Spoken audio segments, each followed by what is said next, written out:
Racist owner calls the cops on my cousin, so I get her business closed down. I have a cousin, let's call her Sarah. She's only 23 years old, but she's already accomplished something incredible. She opened her own salon. Ever since she was young, she had a knack for threading/waxing eyebrows and a deep passion for makeup and hairstyling. Our entire extended family would turn to her for all their beauty needs, whether it was before an important event or just for regular grooming. It was no surprise that she became the go-to person for all things beauty. In 2020, Sarah was working a full-time job unrelated to the salon industry. However, she had a vision and decided to transform the basement of her house into a small salon space. With the help of her sister, who assisted with the renovations, and me, who took care of the financial aspects, we turned her dream into a reality. We were a small but dedicated team, supporting Sarah every step of the way. The salon was our baby, and we were incredibly proud of her. But then, the unexpected happened. The world was hit by a pandemic, and it had a significant impact on Sarah's salon business. In response, she implemented strict safety measures to ensure the well-being of her clients and to comply with the local COVID-19 regulations. We limited the number of customers inside the salon, performed temperature checks, made masks, face shields, and gloves mandatory, and thoroughly cleaned the salon after each client. When the city went into lockdown, we had to close the salon as it was considered a non-essential service. During one of these lockdowns, something happened that caught us off guard. A woman, whom we'll refer to as Karen, stumbled upon a community post from October on the salon's social media page. The post mentioned a discount on a package we were offering at the time.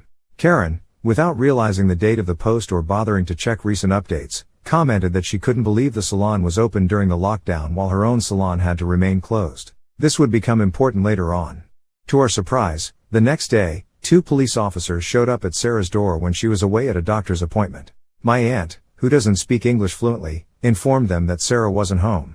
Although my aunt assured them that she would call Sarah to let her know about their visit, the officers insisted on entering the house. Worried, my aunt called Sarah immediately. When Sarah found out about the situation, she asked if the officers had a warrant, which they did not. She instructed my aunt not to let them inside and told her she would be there in approximately 20 minutes.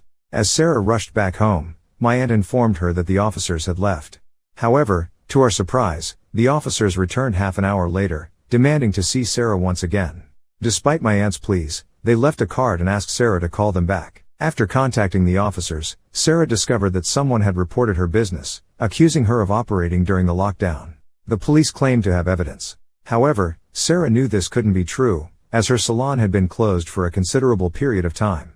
She also mentioned the comment made by Karen, realizing that this was the so-called evidence they were referring to. It was incredibly distressing for Sarah to know that such a baseless claim led to the police visiting her home without cause or warrant, especially when they could see that my aunt struggled with the language barrier. In the end, the police officer apologized to Sarah, and we hoped the ordeal was over. But here's the interesting part. We discovered that Karen was the one who had called the cops. In fact, she admitted it to us the next day. It started with a message Sarah received, and to her surprise, it was from Karen, pretending to be a customer. Karen, can I book an appointment? Sarah, hey there. Unfortunately, we're closed due to the lockdown. Once it's lifted, we'd be more than happy to schedule an appointment for you. Karen, oh, my girlfriend was there yesterday. Sorry about that.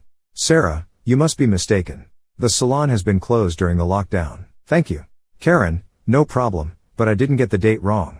I know the police came because you were open. Take care. Sarah, I'm not interested in entertaining your lies and wasting my time. Maybe you should find another hobby instead of spreading falsehoods and involving the police. Or better yet, find a real job. Have a good night. Karen, I own my own spa, and it's closed, just like yours should be. My mom was the one who called the cops. You're not entertaining me at all. Go back to your own country instead of messing with ours. At that point, Sarah decided to block Karen. While she was relieved that the incident had come to an end, her sister and I were still outraged by the racist comment and the false accusations that caused the police to terrify my aunt. When Sarah shared this with me, the fact that Karen owned her own spa stood out. I couldn't resist digging deeper. As I delved into Karen's background, I discovered that she, too, ran her own spa, but out of her home.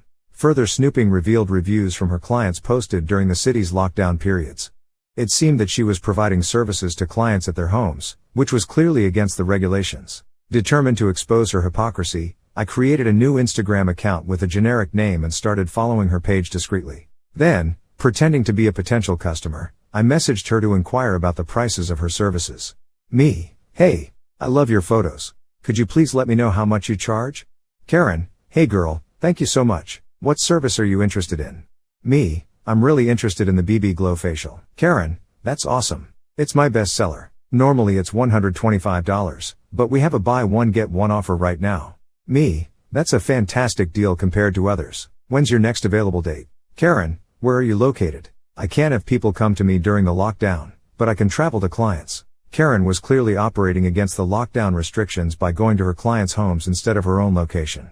Seizing the opportunity, I made up a story about my home not having enough space and asked for her address so we could arrange a meeting at my friend's place, conveniently located between us. To my surprise, she actually gave me her address. During this time, I also joined other community groups that Karen was a part of. In one particular group, members were promoting their small businesses, and Karen had recently posted about discounts for her services in January. Without hesitation, I submitted a report online with screenshots, including her address and full name, detailing her violation of lockdown regulations. Days passed by, and I almost forgot about the whole situation amidst the busyness of life. Then, I stumbled upon the sticky note on my desk with the incident report number.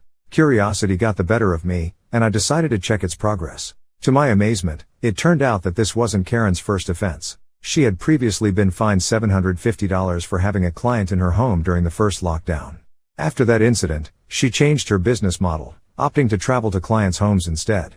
This time, however, she faced a hefty fine of $10,000.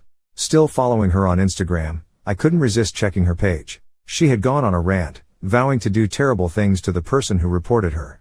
She also revealed that she was no longer allowed to run her business. I didn't know the specifics of the ban imposed by the regional police, but I decided it was best to delete my account and leave the groups I had joined. At the end of the day, Karen got what she deserved, and I had fulfilled my dream of playing Sherlock Holmes, if only for a moment.